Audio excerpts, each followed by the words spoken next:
that impacts you and your community. 13 on Your Side Evening News starts now. We begin this half hour with the presidential campaign. Both candidates have been going nonstop, trying to sway voters in swing states. That's why Michigan has been in the national spotlight. 13 on Your Side's Lauren Baker spoke to some voters.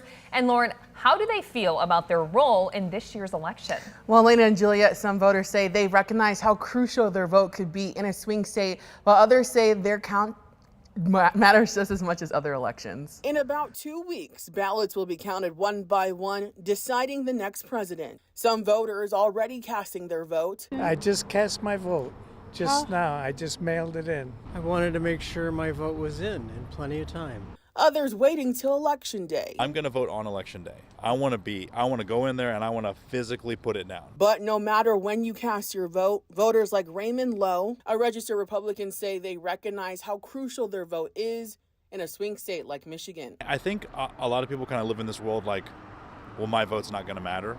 But if enough people think that and collectively that happens, then that could sway the difference. Fellow voter Ann Bourdon agrees voting in this election makes a difference. It's definitely a really important election. I feel that it's super important for everybody to get out and vote and just to have your voice be heard. In September, U.S. World News highlighted Kent County as one of the battleground counties in this year's race for its demographic makeup and history of wins for both parties. Democratic voter David Rodriguez says that doesn't mean what happens here will happen in every county. I think Kent County is probably indicative of what the whole country looks like in terms of demographics.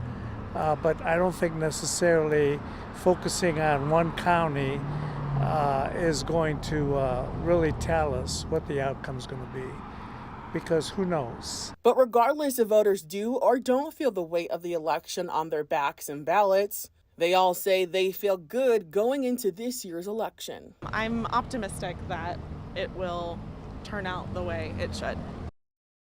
And as you heard, some voters have taken advantage of early voting by voting absentee. Today is the last day you can register absentee online or by mail, but there are other major deadlines for absentee, early voting, and voting on election day.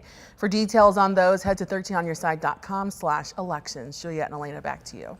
Thank you, Lauren.